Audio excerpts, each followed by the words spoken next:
He said, "She's not serious." I remember laughing a little too loudly when he said it, mostly to hide that he was right.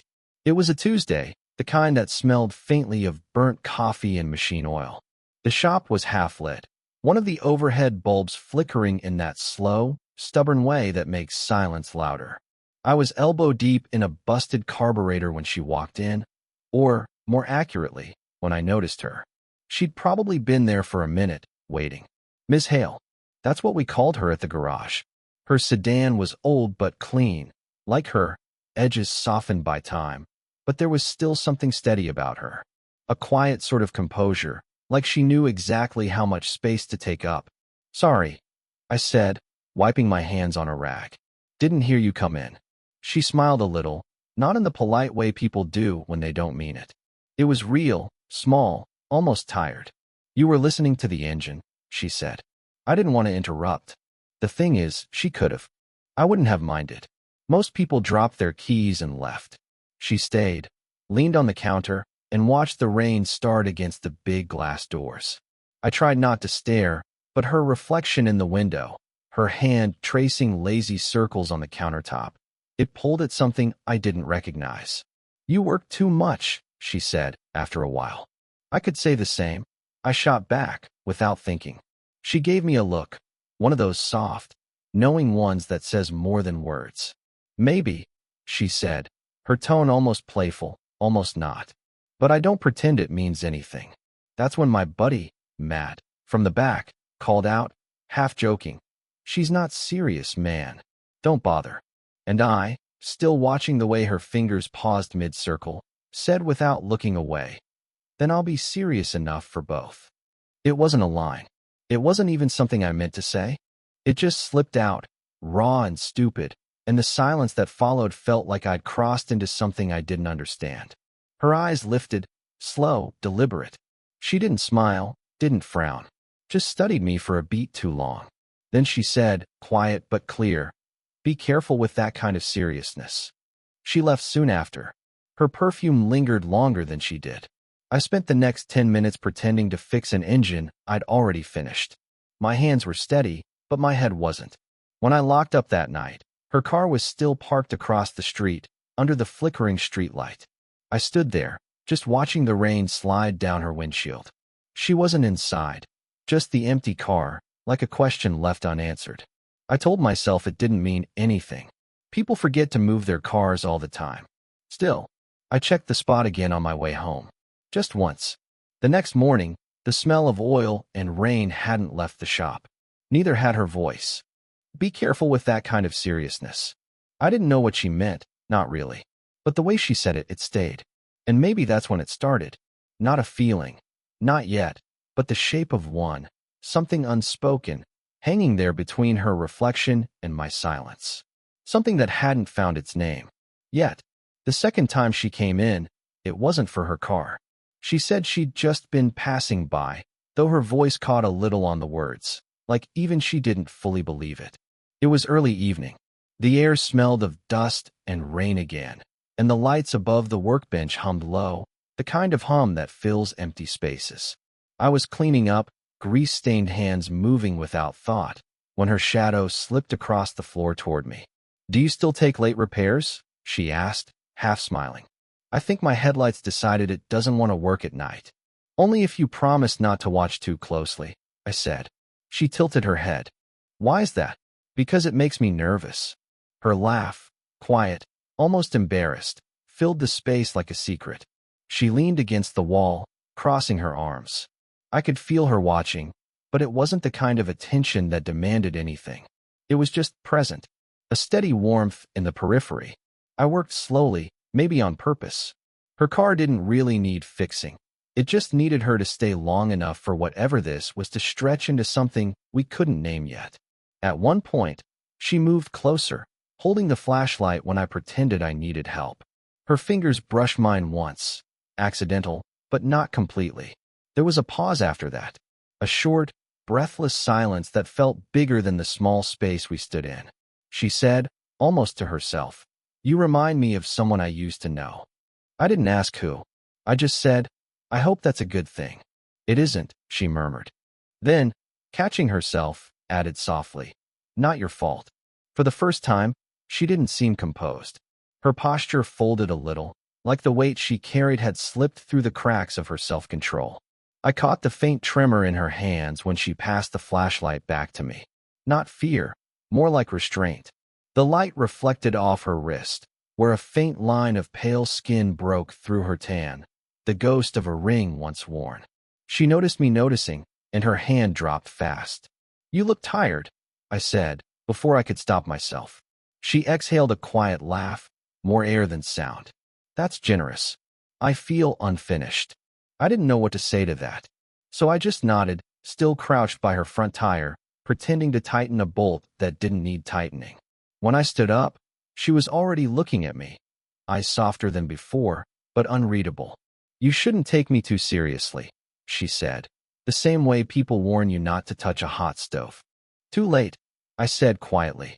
That made her blink, like the words had hit a nerve she hadn't expected to still have. Then she smiled, barely. Outside, the rain had started again, fine and steady.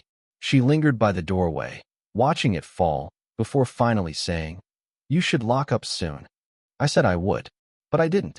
Not until her taillights disappeared completely into the blur of wet asphalt. And even then, I stood there a while longer, watching the rain collect where her car had been. It was a Thursday night, the kind that hums with leftover heat and unanswered thoughts. She'd asked if I could drop by to check the noise in her car. "Just a rattle," she'd said over the phone. I told myself it was nothing, just another favor. Her apartment was smaller than I'd imagined, neat, but lived in. Books stacked by the window, half-drunk tea cooling on the table. The kind of space that felt like her, composed on the surface, full of hidden corners beneath. She opened the door wearing a loose cardigan, sleeves pushed up, hair undone for once. The sight of her like that, unguarded, knocked the air out of me for half a second. "The car's downstairs," she said, voice steady. But she didn't move. I nodded, stepping inside just far enough to smell rain in her hair. "I was about to make coffee," she added. "You want one?" I should have said no. Instead, I said sure. The kitchen light was warm, gold around the edges. She moved quietly, almost rhythmically, the sound of spoons, the kettle's sigh. I sat at the table, pretending to scroll through my phone, pretending not to notice the way her shoulders rose and fell with something heavier than tiredness. "Rough day?" I asked. She didn't answer right away. "Someone I used to work with called," she said finally. "He used to mean something. Before I got better at pretending. I didn't know what to do with that, so I just listened." The sound of rain tapping the window filled the pause. "Do you ever wish," she said softly, "that you'd met someone at a different time?" I looked up. Her eyes were on me now, steady, searching. I could have said something honest. Instead, I smiled weakly. "I think timing's overrated." She laughed, small, sad. "That's because you're still young enough to believe you can fix it." She placed the coffee in front of me, her hand brushing mine as she set it down. My pulse reacted before my mind did. She didn't pull away immediately. The touch lingered just long enough to mean something. Or maybe I only wanted it to. Then her phone buzzed on the counter. A name flashed across the screen. Mark. Her hand went still. "Excuse me," she murmured, stepping aside to answer. I could hear her voice, low, almost too gentle, the way people talk to ghosts of their own mistakes. The conversation didn't last long, but when she came back, her eyes had that glassy distance again. "Everything okay?" I asked. She nodded. "Fine. Just old noise." We sat in silence after that, sipping coffee that had gone lukewarm. At one point, she reached for the sugar, and our fingers touched again, brief, electric, confusing. I looked at her, and she looked back, both of us half a sentence away from saying something we couldn't take back. But then she stood, quick, breaking the moment. "You should check the car before the rain gets worse," she said. I stood too. The distance between us felt heavy now, full of words unsaid. At the door, she handed me her keys, our hands grazing once more. This time, neither of us flinched. "Be careful," she said. "I always am," I lied. Because as I turned to leave, every part of me wanted to turn back, and the only thing stopping me was her silence. The next time we saw each other, it it wasn't planned. She came into the shop late, just before closing, rain still in her hair, jacket half-zipped, eyes unfocused. She didn't say hello, just stood there like she wasn't sure if she meant to be. "You okay?" I asked, already knowing she wasn't. She nodded once, but her throat moved like she was swallowing something that didn't want to go down. "I just needed to get out," she said. "Didn't know where else to go." I gestured toward the stool near the counter. "Sit. I'll close up." The rain hit harder outside, sharp against the tin roof. Inside, the only sound was the hum of the fluorescent lights and the uneven rhythm of her breathing. I kept wiping down the same wrench, pretending to work. She didn't pretend at all, just watched me, her elbows on her knees, her hands clasped like she was praying for an answer she didn't believe in. After a while, she said quietly, "You make it look easy, not caring so much." I looked up. "I care. Not like I do." Her voice cracked slightly. "I care until it eats through everything else." I didn't know what to say to that. The distance between us was 3 steps, maybe less, but it felt like a whole life. She exhaled, shaking her head. "I keep thinking," she stopped herself. "It's not your fault. You just showed up at the wrong time." I took a step closer. Or maybe it's the first time something showed up right. That made her look at me. Really look. The kind of stare that feels like it strips something bare. Her eyes softened, then hardened again. "You shouldn't say things like that," she whispered. "Why not?" "Because I might believe you," she said, her voice trembling on the last word. Silence filled everything after that. It wasn't the comfortable kind. It was the kind that pressed against your ribs, heavy and human. She stood suddenly, pacing a few steps, arms wrapped around herself. "What are we doing?" she said, more to the air than to me. "This isn't. It's not supposed to mean anything." I didn't answer. Couldn't. She turned back toward me, her expression raw now, stripped of all her usual control. "You think you want this," she said. "But you don't even know what this is." I moved closer, close enough to smell the rain on her skin. "Then tell me," I said softly.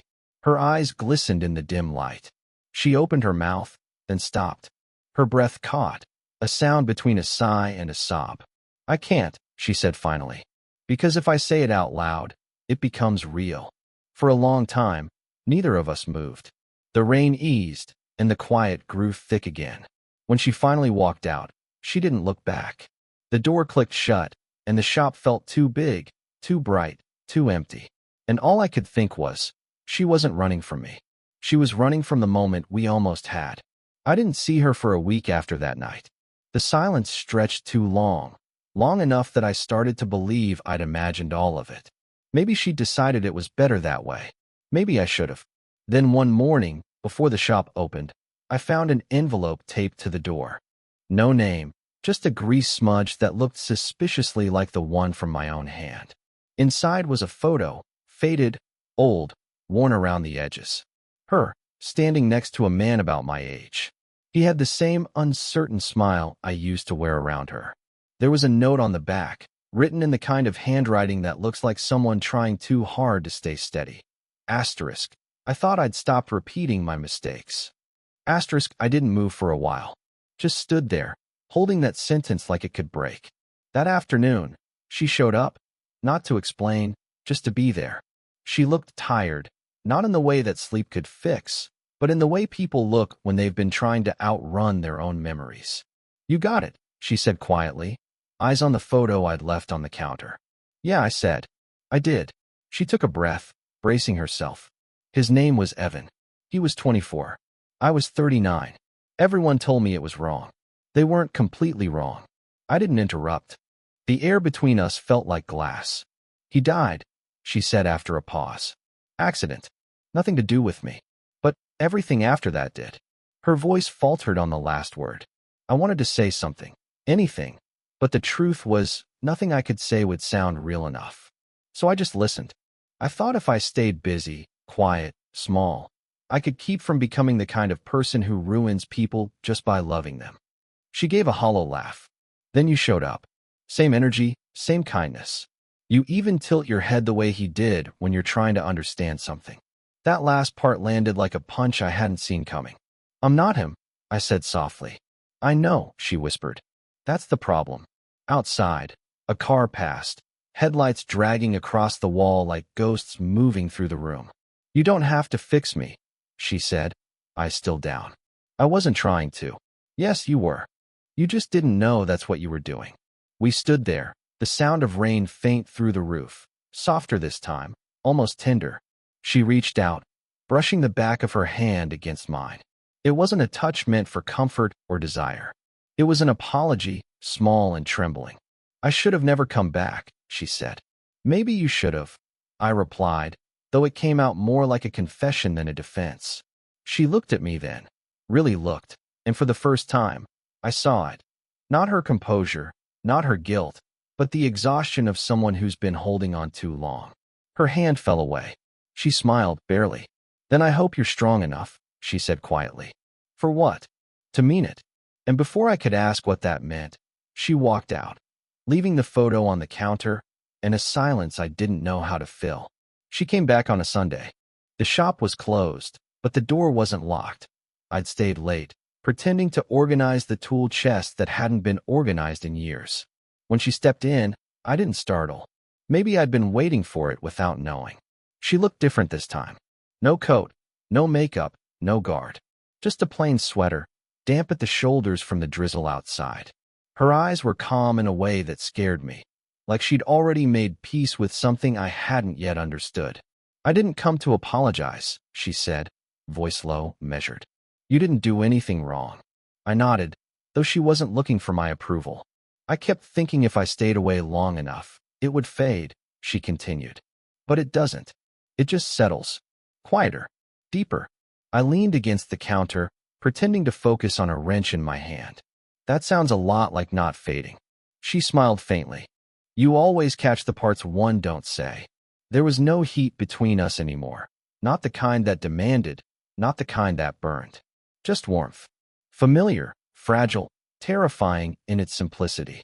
She sat on the stool, watching me like she always did, elbows on her knees. "You remind me of who I used to be," she said. "Not the part that loved. The part that still believed it mattered." I swallowed, the words heavy before they even reached my mouth. "And what if it still does?" She looked up, slowly, deliberately. The silence that followed felt like the longest one yet, but not empty this time. Just full of everything we'd been circling around since the start. She exhaled. "Then maybe I owe myself the chance to stop running." Her hand was resting on the counter, pale, still, unguarded.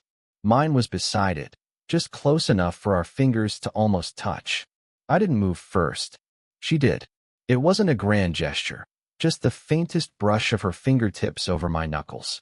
A small, wordless surrender. My breath caught, but I didn't speak. I didn't want to break the moment with anything as clumsy as language. We stayed like that, not holding hands, not letting go, as the rain began again, tapping gently on the roof above us. The sound wrapped around the silence until the two became one. After a while, she said, "You know this won't be easy. I know. You'll get tired of the waiting. Of me. I've been tired before," I said quietly. "This feels different." Her lips curved into the kind of smile people only make when they're too close to crying. She leaned forward, just enough for her forehead to rest against mine. A small, trembling gesture that carried more truth than any confession could. Neither of us moved. Neither of us needed to. For the first time, it didn't feel like chasing or resisting. It just was. And when she finally whispered, "Don't make promises you can't keep," I didn't answer. I just closed my eyes, breathed her in, and let the silence keep us honest. It's been a year since that night in the shop. The rain that used to sound like an ending has started to sound like memory now, quieter, softer around the edges. I still work the same job, same hours, same stubborn machines. But everything feels a little less mechanical. Sometimes she still drops by. Not often, not planned. Once every few weeks, she'll park across the street and just sit there for a bit before walking in. We don't talk about what we are or what we aren't. There's no need. What's left between us doesn't ask for labels. It just lives quietly, like an old song that never really stopped playing. When she walks in, I always notice the same things first. The way she tucks her hair behind her ear, the faint smell of tea on her clothes, the small pause before she looks up at me. But what's different now is me. I don't flinch from the silence anymore. I let it stay. She once told me that people like her, people who've lived long enough to break and rebuild themselves, don't fall in love. They allow it. Slowly, carefully, like letting sunlight touch a scar. Maybe that's what we became, a kind of quiet allowance. Something real enough to hold, but not so tight it shatters. I used to think love was about intensity, the spark, the pull, the ache. With her, I learned it's about staying. About showing up even when the air between you feels too heavy to breathe. About not running from the stillness. One evening, as she was leaving, she said, "You grew up." I laughed, said, "That's debatable." She smiled. "No, it's not." And then she left, like she always does. Calmly, as if she knows I'll be fine without her.